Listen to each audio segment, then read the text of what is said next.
Your Honor, what I don't think that is my job to prove jurisdiction. It is your job. It is your job. It's the assertor's job to prove that whoever's asserting the claim, it's their job, Your Honor.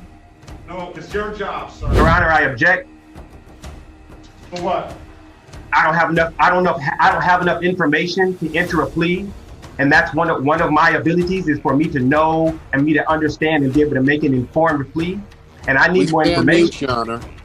Plea for me, and I don't understand. So right now, I object, Your Honor. And if that's the case, then that means that there is a crime. And if there's a crime, then there is the what do you have that's saying that I did the crime? Those jurors, or a couple of those jurors, or even all of them, to have some sympathy for you, sir. I got a whole basis for understanding, and so yeah, if you know it. Well, it that is basis what it that is. you outlined shortly today. Where is Mr. Gray?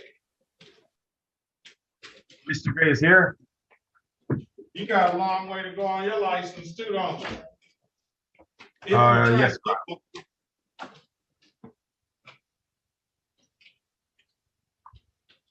Let's see here. Fishing without a license? What's your date of birth, sir? 7/11/72. That's not you. All right, let's see. What you say? 7/11/72. Oh, I got them right here. Let's see. All right, let's call the case. This is the City of Detroit versus Christopher Lamar Gray, case number SP1191985, counts 1 and counts 2, SP1257323, counts 1, 2, and 3. We'll also call case number 13-466-1711. We have case number SP1267865, counts 1, 2, and 3. We have SP1267877, counts 1, 2, and 3. And this one's in warrant status from way back in 0852-0854-1. Appearance for the record, please. William Glenn on behalf of Mr. Gray, Your Honor. All right. Mr. Gray, are you trying to get a driver's license? Your Honor, I'm here by special appearance.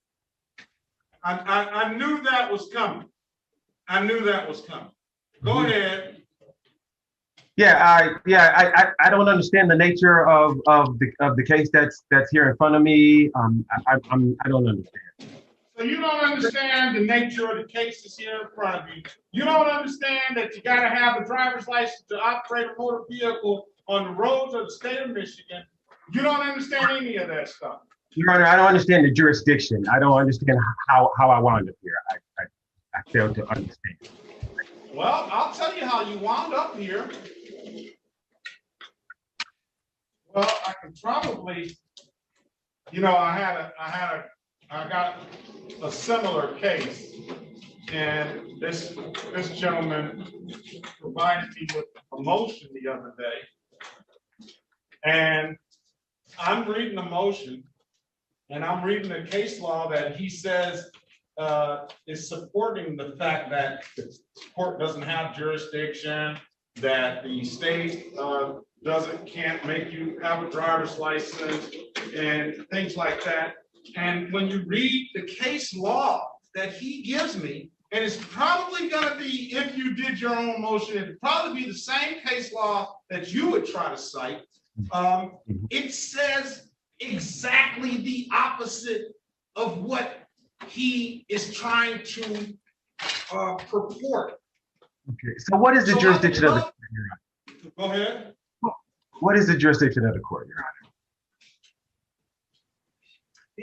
You've got to have a license. You know, if you're saying that the court doesn't have jurisdiction, are you trying to say let's just talk a little real simple basic stuff. Are you trying to say that you can just run red lights, you can just speed, you can just do what you want to do on the roads without any repercussions at all? Your Honor, is this a court of record? I'm sorry, is this a court of record? As far as I checked, it was, Mr. Glenn. Yes, it is, sir. Okay, so you guys follow a common law. We follow the state, the statute. We follow the statute of the state. We follow the statute of the state of Michigan. You follow a common law, Your The Honor. 14th Amendment gives the state the right to enforce the police powers of the state. The right of that is to protect the health, safety, and welfare of the citizens. Part of that right comes, part of that constitutional right says that the state has the authority to regulate the people that are driving on the roads of the state of Michigan, and to say that to protect the health, safety, and welfare of its citizens. The Sixth Amendment allows me to know the nature of what I'm being charged with, and that's. I'm gonna tell you. SP 1267-8653, failure to display a valid operator's license, punishment. Your Honor, I'm challenging your jurisdiction. I'm challenging. Go ahead. I'm challenging his jurisdiction, Your Honor. I don't understand the nature of the charges. All right. Well, we won't take up too much time with this. I request a jury trial, Your Honor. Yeah, all right. What I was gonna do is, all right, so for the jury trial, we have to set a final pretrial, right? We'll set a final pretrial date. We'll have the final pretrial date on May the 3rd, 2022 at 8:30. Yes, Your Honor. Final pretrial. And then, can we get a jury trial date, Ms. Nash? I was gonna give you an opportunity, well, put it this way.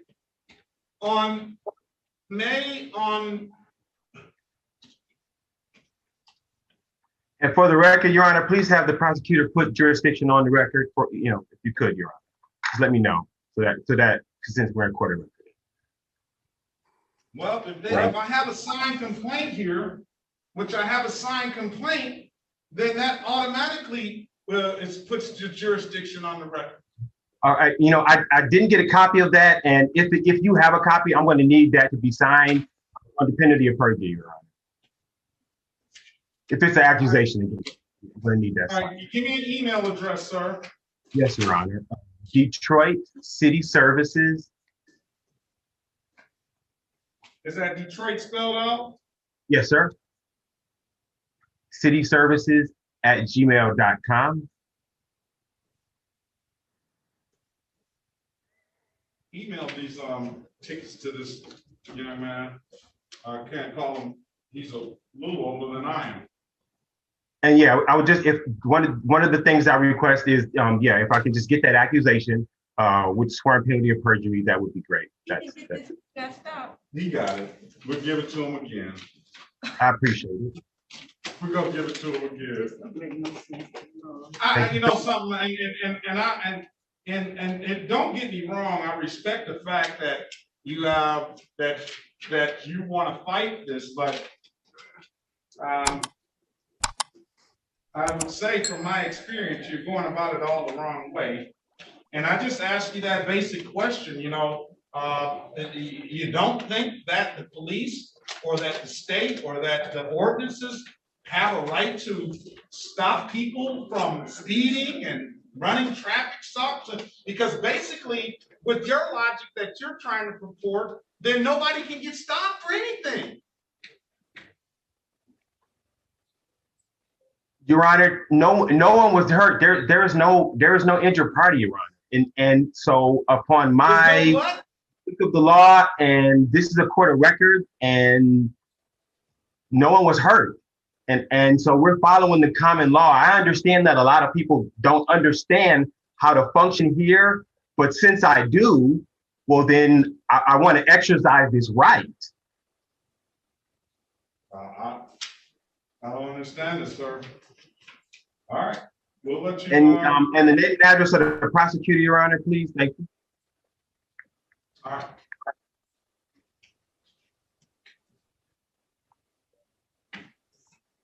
And I appreciate your honor. I appreciate your patience with me this afternoon, your honor. Thank you very much. That's what I'm here for, sir. This got mixed up. This is yours.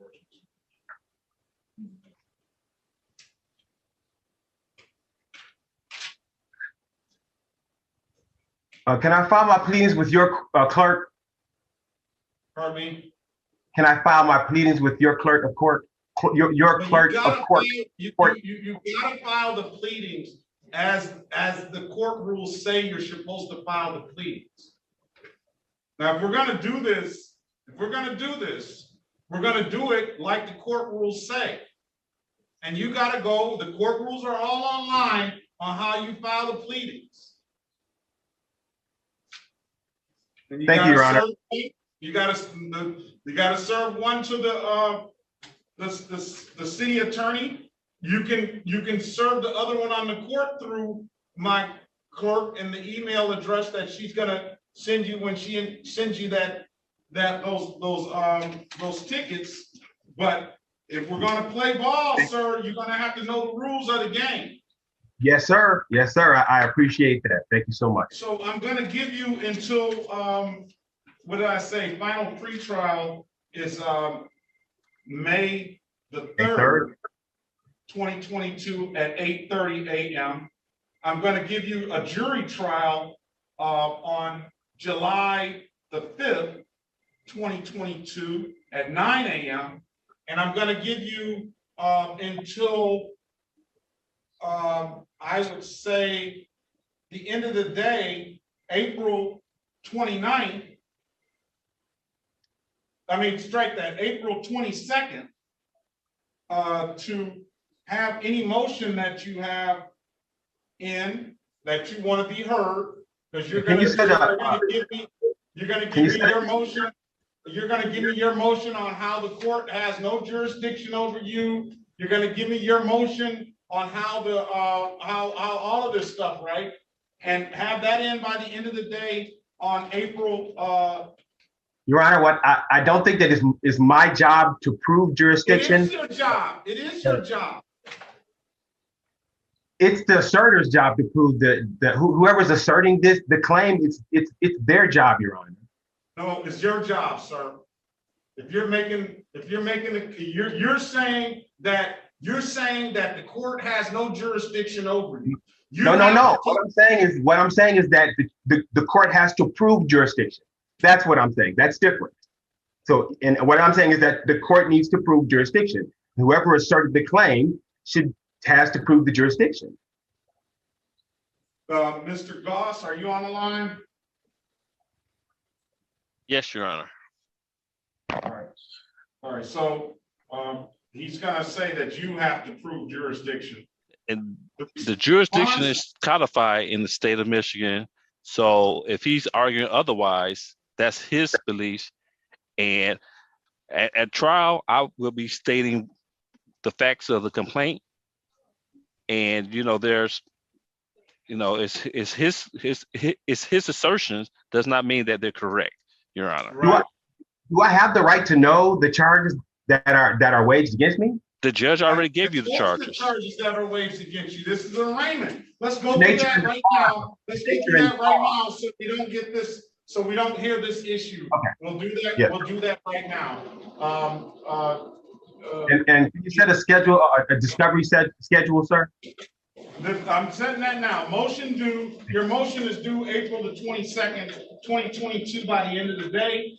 The response, if they choose to respond, April 29th, 2022 by the end of the day. And then I'll make a ruling on those motions on the final pretrial, May the 3rd. Nothing will be able to be, the court is not going to accept any other documents after those motion dates are in. And then we'll have a jury trial July the 5th, 2022. Today is the date and time set for arraignment on the warrants and complaint. You are being charged with on SP 11919851 851. Driving while license suspended on or about my birthday, 2021, and that's a possible punishment of 93 days. The maximum possible punishment for that offense is 93 days in jail and or $500 in fine. On the same day, you were charged with no insurance misdemeanor. Maximum possible punishment, 93 days in jail and or $500 in fines. On the same day,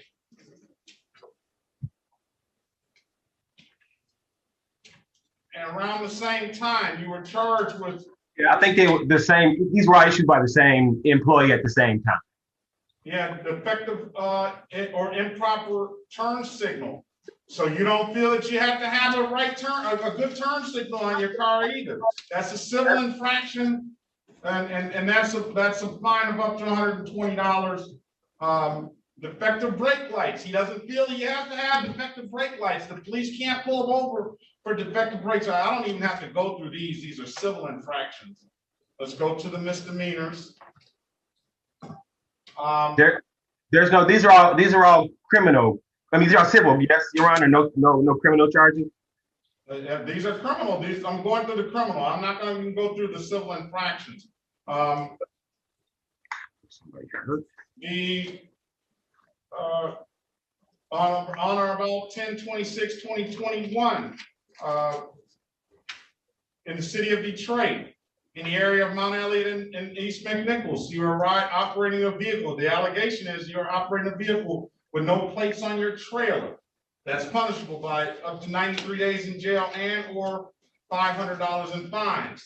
On the same date and time, you were issued a ticket for failure to display a valid operator's license, punishable by up to 93 days in jail and or $500 in fines. And on 2/9, Any of those? Were any of those tickets signed, Your Honor?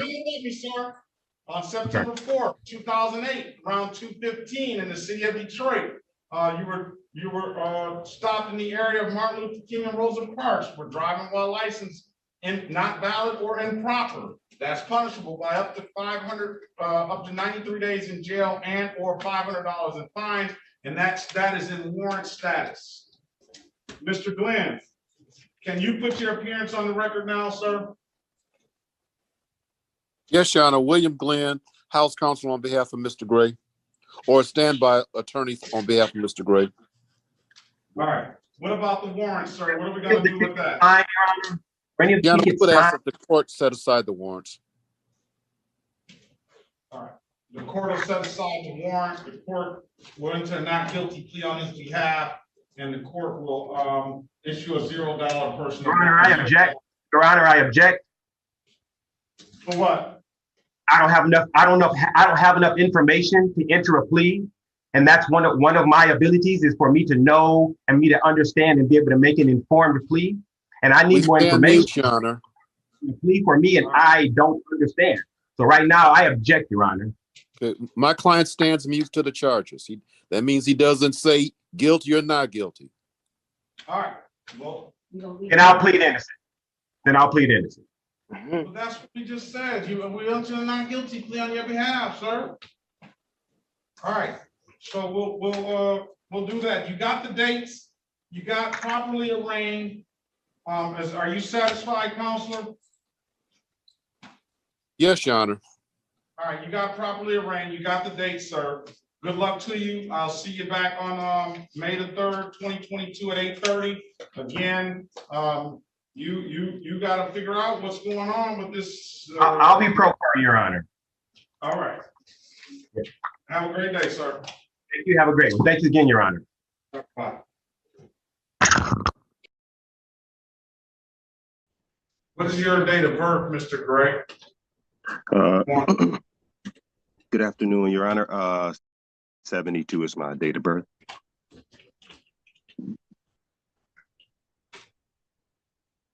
I have a. Can you say that again? Go ahead, say what you're about to say. I have a motion before the court, Your Honor.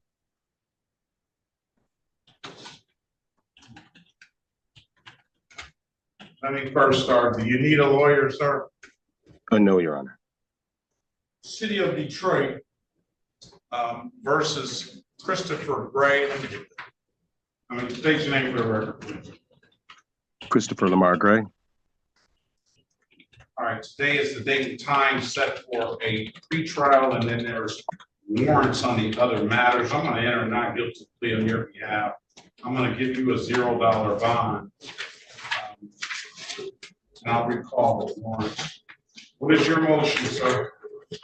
I have a motion to strike and dismiss. What are the bases? Basis of federal rules of civil procedure.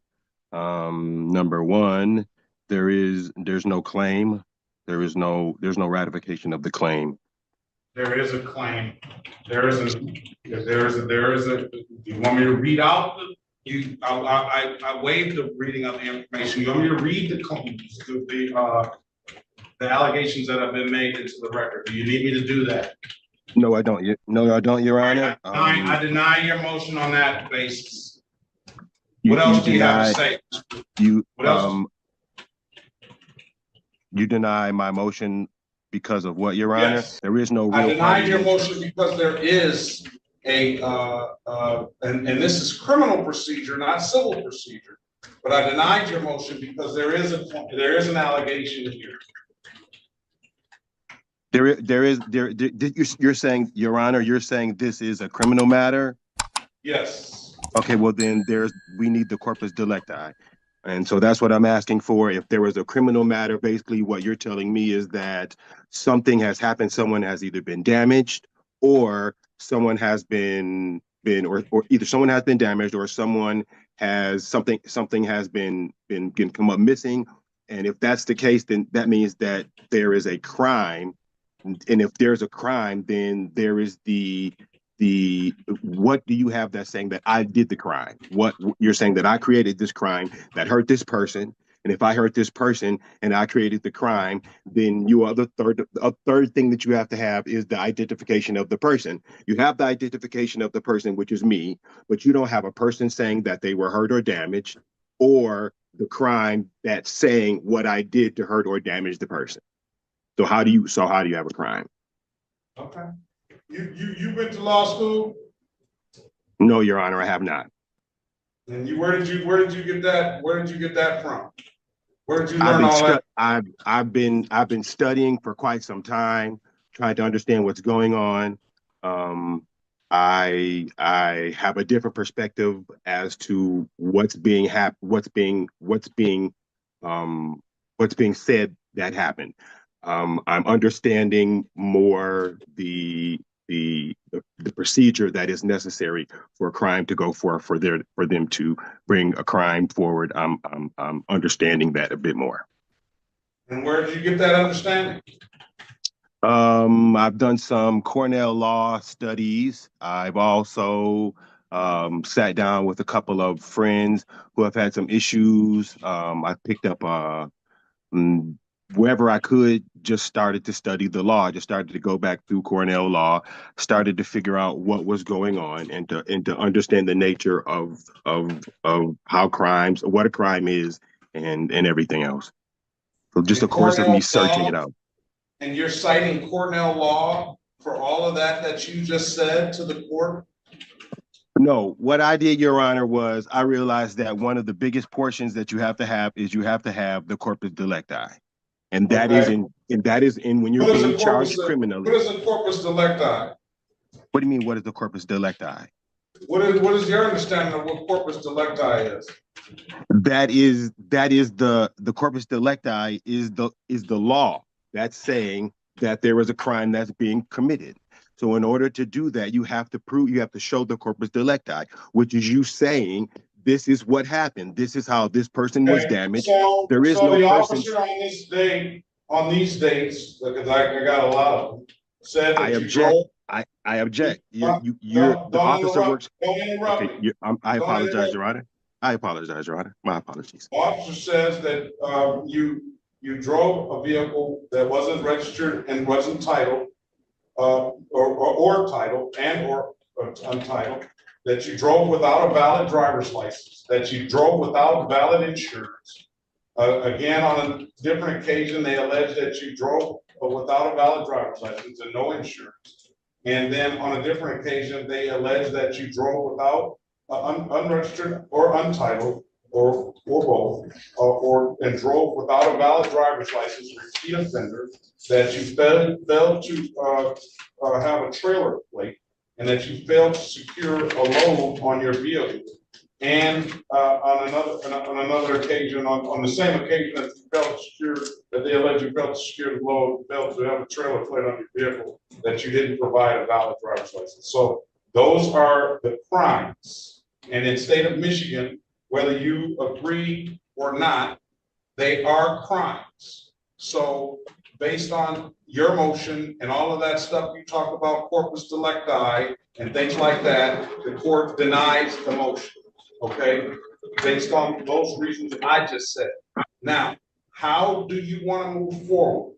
Because wait a minute, I'm not finished. My apologies, Your Honor. How do you want to move forward? Because in my experience, someone that comes into court, as you do, you do not want to take an offer. You do not believe that you need to have plates or registration or insurance. And you just disregard all of that portion of the law, and either you are going to move forward by having a trial, or you're going to take a deal. What do you want to do, sir? Your Honor, first I want to put my objection on the record. And at that point, whatever your objection is noted. What do you want to do, sir? Do you want a trial? You have two options: trial, or you want to take a deal. Your Honor, I request a jury trial. A jury trial. A jury trial, yes, Your Honor. Very good. After spending years studying jurisdiction arguments, corpus delicti theories, and sovereign citizen concepts, changing course becomes psychologically expensive. The danger is that the argument stops being about the actual charges and becomes about defending the belief system itself. What feels like protecting personal freedom can quietly increase legal exposure when the court is focused on statutory violations instead of philosophical objections. Ms. Mathis, I need a jury trial date. Please. And if I may, Your Honor, what time is Mr. Gray presently docketed? I don't even think it matters, but I'll tell you. I don't think it matters. He's got the newer cases and the older cases are pre-trial at 8:35. Christopher Lamar Gray, and then he had some in warrant status. I counted 1, 2, 3, 4, 5, 6, 7, 8, 9, 10 cases into the record. You know what I want to ask, Mr. Gray, and you can choose to answer it or not. Yes, Your Honor. But what I surmise and what I've heard, and I don't know if you're alleging the same thing, is that and you basically did allege the same thing, that no crime has been committed because no person has been, the people of the state of Michigan are in danger of you driving without the proper documentation or anything like that. But I don't, and I'm gonna surmise, and you can correct me if I'm wrong, that you're gonna say that there's no jurisdiction to be able to pull you over because no one has been injured. Is that correct? I think that what I'm saying is that the city of Detroit had an officer pull me over to say that you're not following these rules.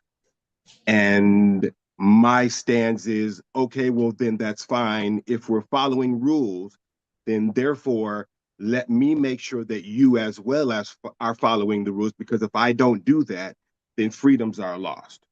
So that is that is the way that I proceed, to say, okay, well then if we're playing cards and we play and show me yours, if this is your hand, then this is mine, and let's proceed accordingly to the law. That's it. That's my only standing is, if someone doesn't stand up every once in a while and define the edges, then they all disintegrate and people lose rights.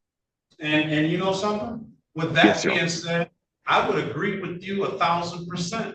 That's why I pride myself, and I hope I'm doing a good job for the citizens that come in here and the police for that matter and the prosecution, that I am calling the balls and strikes right. And if something doesn't proceed as it should, then I will dismiss the case one way or the other. But in my short time on this bench and in my time at practicing law as a defense attorney, I get this, you know, they can't pull me over. I've heard the corpus delicti, first time the civil procedure has been thrown at me. But from the way I see it, is that you just don't feel that the police have a jurisdiction to pull you over for these issues. Is that correct? Do I have again, Your Honor, what I feel is that if we are following rules, that if I have to follow the rules and every person out there, all of these officers, everybody else has to follow the rules. So if it comes down to it. What I'm gonna hope that you do by the time you come back on the trial date, jury trial date is gonna be strike that, March the 18th, 2025. Thank you, Your Honor. You're probably gonna have an audience because everybody follows me on these cases all the time. I understand. All right, and I don't know if that's what you want, but we're gonna do that. It's not that. March the 18th, 2025. We're gonna have a final pre-trial date. Final pre-trial. This is to you, Mr. Bowman, especially the day before on February 17th, 2025 at 8:30. So Mr. Gray and Mr. Bowman, Mr. Bowman, I need you to have all your officers appear on that date. Who's ever going to state these allegations, so that we know that we're not just summoning the people of the city of Detroit to a jury that's not actually going to go. So all parties must appear, and that can be via Zoom. And the trial is going to be in person. All right. All parties must appear on final pre-trial date and obviously on the trial date. And what I would implore you to do is you need to figure out the right game, because it doesn't sound like you're playing the right game.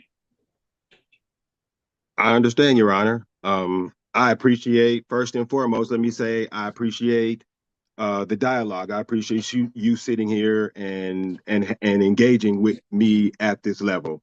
So I recognize what you're saying, and so I guess it's to the table we go. So yeah, but get your game in order, because I'm just giving you a little heads up. If you come in with that game on the jury trial date, then more than likely you'll lose, unless you can find one of those jurors or a couple of those jurors or even all of them to have some sympathy for you, sir. I don't know. I got a whole basis for understanding, and so yeah, if you know it. Well, that basis that you outlined shortly today is not.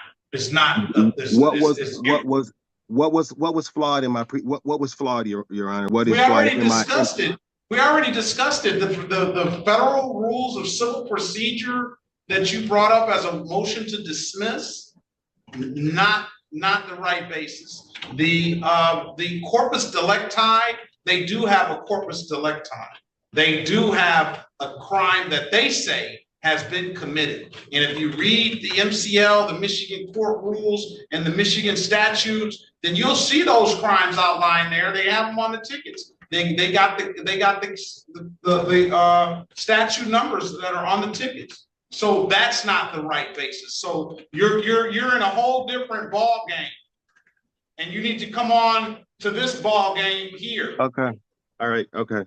Well, I guess we will have that discussion again. I appreciate it. I also want to say I recognize and honor your compassion that you sit on the bench with. I see it as you go out here and you judge our people. And so for all of that, kudos, man. That's for where you sit. I appreciate that. Thank you, sir. Appreciate it. I appreciate Yes, that. sir. Mr. Gray, Yes, sir. you have a Yes, safe sir.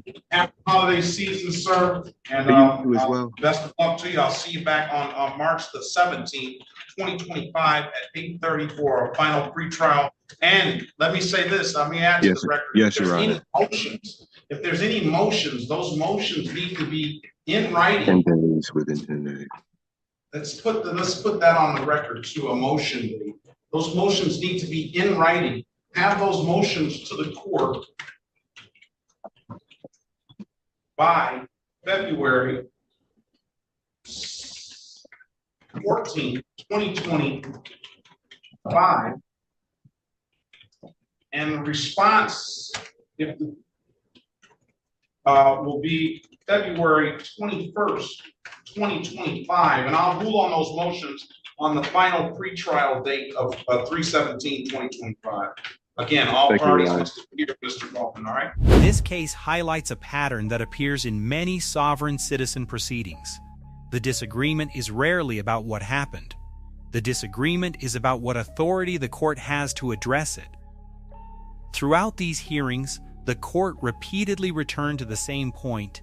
Michigan law creates requirements for licenses, registration, insurance, and vehicle compliance. Christopher Gray repeatedly returned to a different point, whether the government had properly established jurisdiction and whether a real injured party existed. Those are two entirely different conversations. The strategic problem is that courts operate inside established statutes and procedures. When a defendant focuses on arguments that challenge the foundation of the system itself, the court usually continues evaluating the case through the existing legal framework. That creates a disconnect where both sides are answering different questions. One of the most important moments came when the judge offered a practical roadmap. He explained deadlines, motion procedures, evidence requirements, and trial options. That is where legal outcomes are often shaped not by broad constitutional theories, but by understanding the specific rules governing the case.